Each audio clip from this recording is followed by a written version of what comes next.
A Associação Brasileira da Indústria de Máquinas e Equipamentos divulga hoje o balanço do setor referente ao mês de março. E é sobre isso que a gente conversa agora ao vivo com José Veloso, presidente da ABIMAQ. Boa tarde, José. Primeiramente, muito obrigada pela participação aqui no Jovem Pan Agora. Boa tarde, eu que agradeço o convite. Bom, eu gostaria de começar perguntando o seguinte: como o setor de máquinas e equipamentos reagiu diante da crise provocada pelo coronavírus? As exportações tiveram um recuo no mês de março?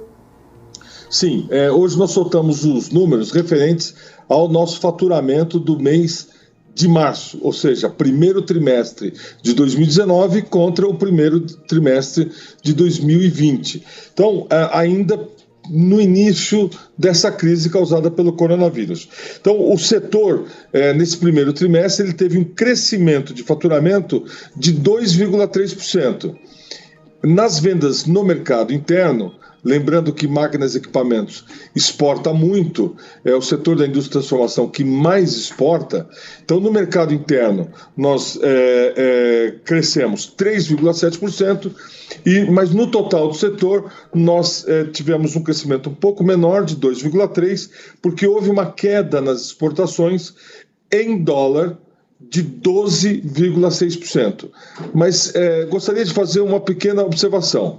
Embora a exportação tenha caído 12,6%, em função de uma desvalorização do real no primeiro trimestre em relação ao primeiro trimestre de 2020 da ordem de 18%, a nossa receita em reais, dada pelas exportações, elas se mantiveram praticamente iguais. Então, no primeiro trimestre, crescemos 2,3%, sendo que um crescimento de 3,7% no mercado interno, e ficamos iguais na receita em reais em relação ao ano passado nas exportações.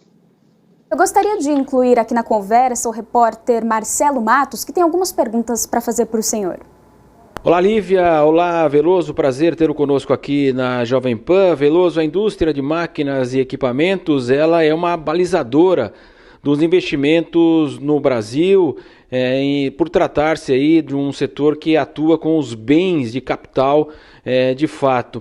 O que o senhor pode falar em relação a esse ano, um ano que havia uma expectativa inicial justamente de uma recuperação? Olha, exatamente isso, Marcelo. Máquinas e equipamentos é investimento para quem está comprando. De todos os investimentos feitos no país, 1/3 são máquinas e equipamentos. 50% construção civil, 1/3 máquinas e equipamentos, depois vem o resto.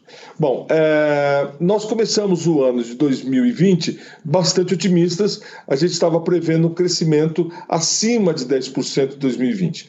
Com a crise, essa pandemia que a gente não podia imaginar que viria tão forte, nós estamos refazendo os nossos cálculos. Bom, nos meses, o forte da crise vai ser os meses de abril, os números do mês de abril, maio e junho.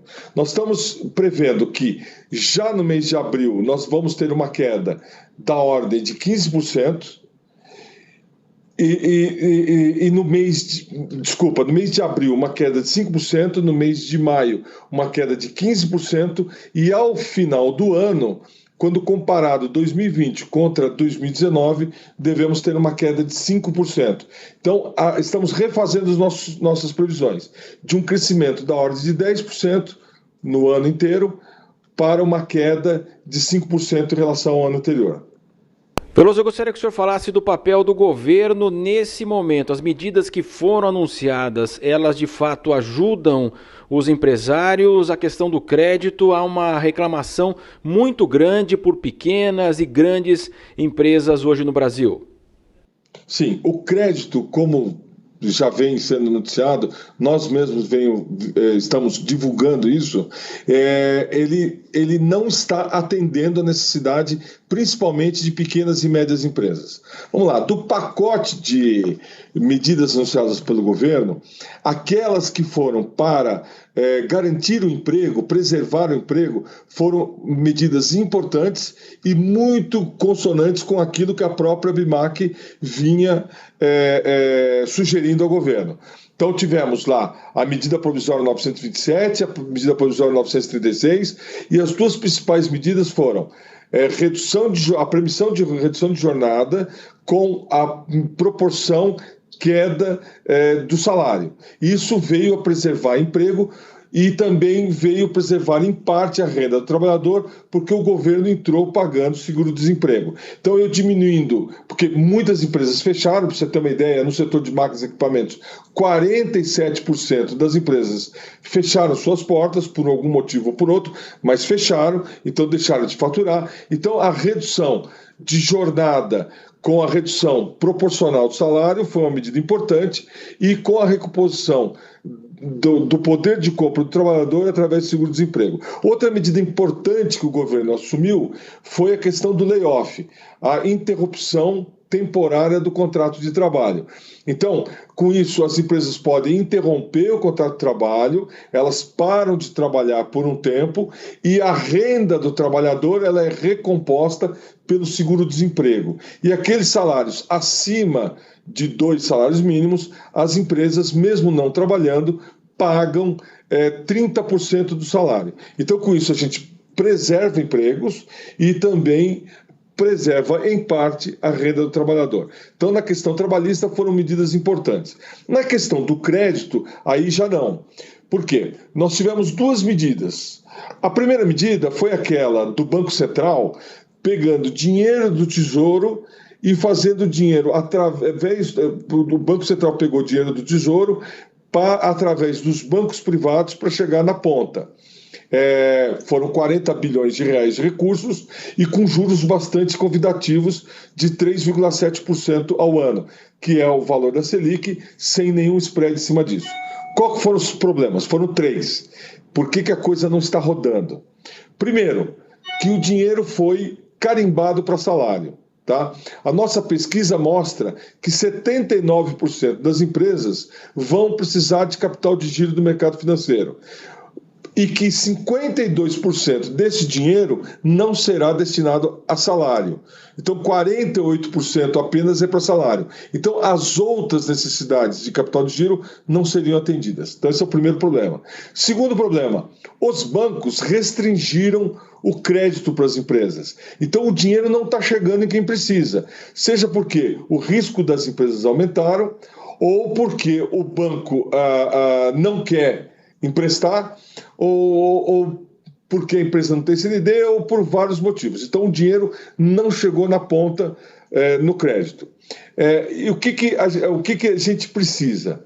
A gente precisa que o dinheiro chegue lá. Então, nós tivemos uma conversa a semana passada com o ministro Paulo Guedes, também sinalizando que aquela linha de crédito do BNDES também não chegou. Além dela ser muito cara, ela está hoje com um custo médio de 14% ao ano, nós não conseguimos fazer com que rodasse dentro da indústria aquela linha de empresas que faturam até 10 milhões de reais por ano e também a do BNDES. Então, o que nós estamos discutindo com o ministro Paulo Guedes e com a equipe dele? Que para que o dinheiro realmente chegue na ponta, que o dinheiro saia do Tesouro Nacional e faça o caminho por bancos do governo. Por exemplo, a Caixa Econômica Federal, que tem uma grande capilaridade, está em todos os municípios do país, e aí o dinheiro chegaria lá. Mas também que chegasse com juros compatíveis com a crise que nós estamos vivendo. Na conversa que tivemos com o ministro e com sua equipe, eles sinalizaram que seria uma ideia interessante que queriam estudar. Mas também tem 2 questões importantes.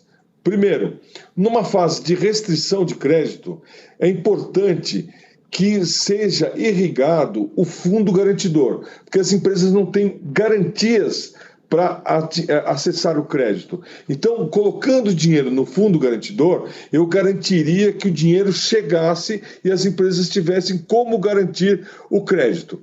Bom, esta ideia o ministro Paulo Guedes também sinalizou positivamente, falando até de valores em torno de 10 a 15 bilhões para colocar nos fundos garantidores, medida bastante importante. E a segunda questão é a CND. Como nós estamos falando de dinheiro público que sai do Tesouro, passando por bancos do governo, a Constituição brasileira veda que tenha acesso a esse crédito empresas que tenham algum débito com algum tributo, que não tenham CND. Então, hoje, agora de tarde, está sendo votado na Câmara Federal o primeiro turno da PEC 010, que já foi aprovada no Senado, que tem lá o artigo 3º, que permite acesso a dinheiro público para empresas que não têm CND.